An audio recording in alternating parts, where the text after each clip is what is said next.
With health updates and more, this is Pro Wrestling Central. My name is John, and you're watching the Wrestling Report.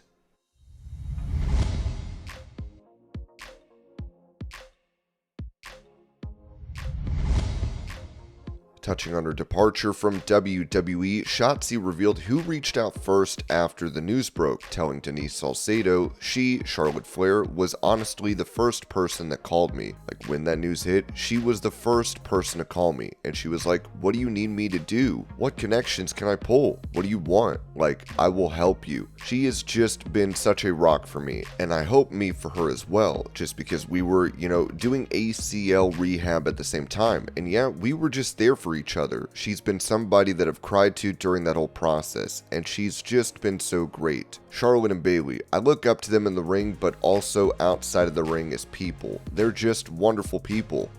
Bayley, is not just a locker room leader. She's a life leader. It doesn't just end in the locker room. She will call you outside of WWE events. As soon as I got released, she flew over to Orlando and planned this awesome dinner for a lot of the girls that are in Orlando. She is all about her community.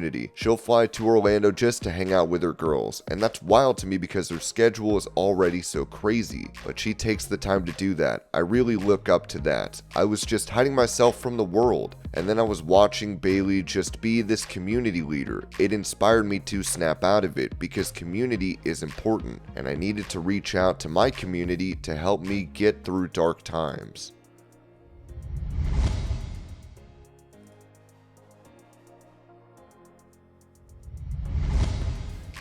Recalling her match against Ronda Rousey at Survivor Series 2018, Charlotte Flair told Games with Names, I loved when I pushed her and she landed on her butt. No one had seen Ronda vulnerable like that before, and that was kind of on the fly. Like, I didn't say, hey, I'm going to shove you this hard. I just shoved her that hard, so it was so organic and real. We had an elbow earlier in that match that drew blood too, so I mean, there was blood in the ring. Yeah, I was like, oh man, sorry about that. That was just an unlucky shot. You go in apologizing. Hey, I'm sorry, I'm going to, yeah. It's unspoken.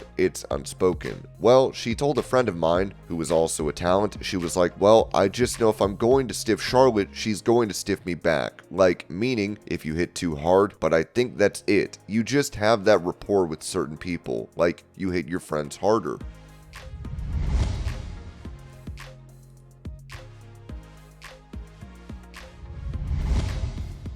During that same interview, Charlotte revealed when WWE allowed her to use the Flair last name, saying, so funny you said the Asuka match. I wasn't allowed to use the name Flair or use my last name until after the match with Asuka at WrestleMania 34. I showed up at TV the next night and my boss at the time was like, you can use the last name Flair now. I guess I had to earn it, but I'm like, you named me Charlotte. Like, I think they thought it was a joke because my dad was billed from Charlotte, North Carolina, so this kid, we'll just name her Charlotte. It turned out though.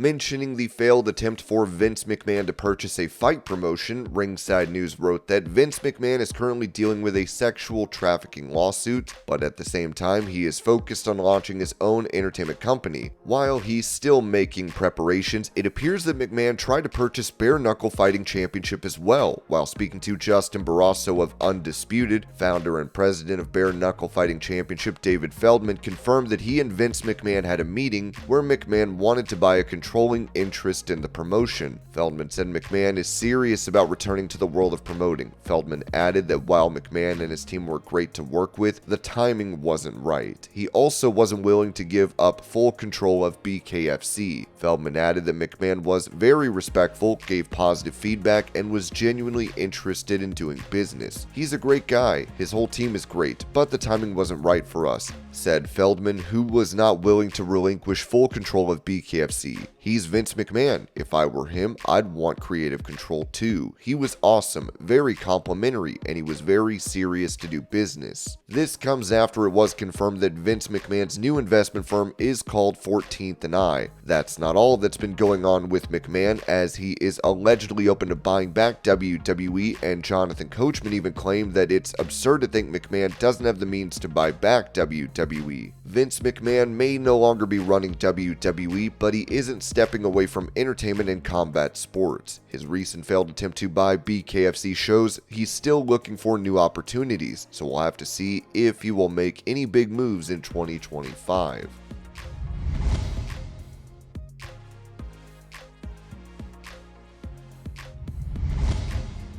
Previously, Jonathan Coachman revealed that he had a source that claimed Britt Baker is set to leave AEW for WWE. Now, Fightful Select has reported that, to be clear, Britt Baker is under contract to AEW, has not left AEW, and signed a 5-year contract in late 2021 that would keep her under contract for well over another year, not including possible injury time added. They have not discussed her coming to WWE in recent years.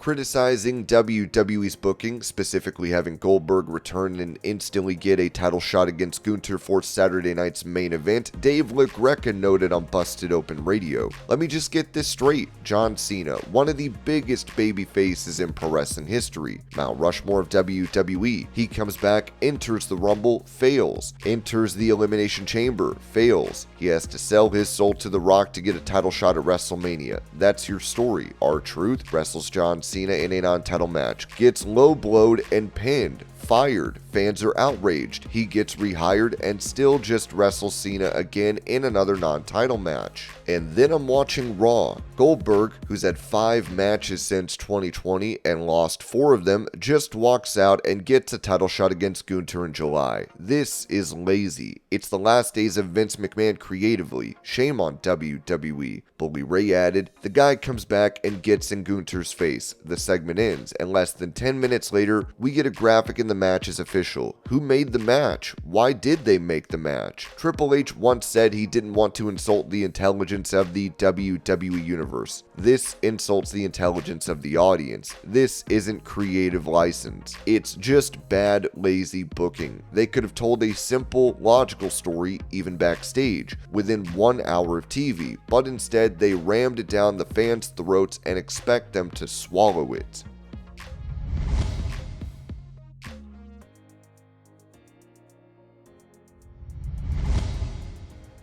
Going over plans for SmackDown in regards to runtime, Ringside News wrote that there has been a ton of speculation about SmackDown going back to 2 hours ever since the show changed to a 3-hour runtime this year. As it turns out, the Blue brand will return to the classic 2-hour format sooner than expected. According to a report by PW Insider, Friday Night SmackDown will return to the old 2-hour format on July 4th. Therefore, fans won't really have to wait much longer to say goodbye to SmackDown being a 3-hour show. This comes after we had previously reported that Friday Night SmackDown will be sticking to a 3-hour format for the foreseeable future. On the other hand, it was speculated that the show was going to revert back to 2 hours on August 15th because of the Rainmaker. However, it's clear the show will be going back much sooner than that now. Friday Night SmackDown being a 3-hour show has received mixed responses from fans. This is because many felt the show simply didn't have enough content or proper stories to make the 3-hour transition watchable.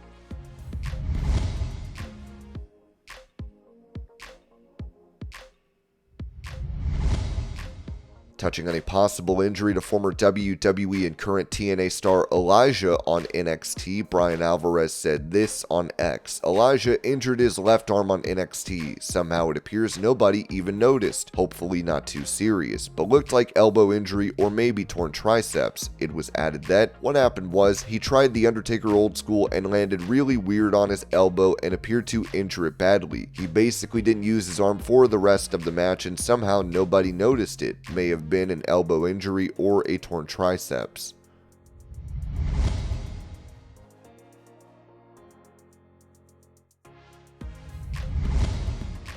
Sharing an update on the health of Hulk Hogan, Bubba the Love Sponge said this on his show. So I'll tell you this, if you did some sniffing around, you might find him at a hospital near you, and it's not good. I got some pretty reliable information last night that there are phone calls being made to various family members about getting to town to come say their goodbyes. So listen, my sources are pretty damn reliable, but I still want to frame it carefully in case he got discharged last night at midnight, and I haven't talked to my sources since yesterday around 6 o'clock. shock. My sources say allegedly Hogan is in the hospital, and I've heard people say that he might not make it. This should create a feeding frenzy among reporters in the wrestling industry, and maybe even in pop culture, but he is not doing well. He is not in good shape. I believe it's a heart issue. I've been told that he publicly talked about a neck fusion surgery from a few weeks ago. My sources say it's complications from that, and because within 72 hours of having this major neck fusion surgery, he was out promoting this new wrestling league, doing personal appearances at liquor stores and bars that carry his beer. He had no business being out and about. Whether you're flying on a private plane or Delta, you don't have the comforts of home. Terry's going to be 72 soon, and I don't think the doctors who did the surgery, I believe it was downplayed by a lot of people from Hogan's camp, said it was minor, but it might have been major. If Terry does die, you know the media is going to be all over me, wanting to know how I feel, and I feel torn because he's had 12 years to help me clear my name, even just a little, in what's been held against me for the rest of my life, the sex tape, and a lot of people don't know the truth. They think I'm the guy who did him dirty. He knows the truth. He was paid handsomely, because that's not the truth. After these comments were made, a representative for Hogan said this to TMZ Sports: Hulk Hogan is not on his last legs. TMZ Sports is told the WWE legend was hospitalized to address lingering neck and back issues this week, but he is by no means on his deathbed. A rep for Hogan tells us the 71-year-old isn't close to death. He's just dealing with more of the same ailments he's had for years. In fact, we are told Hogan's back to moving around already.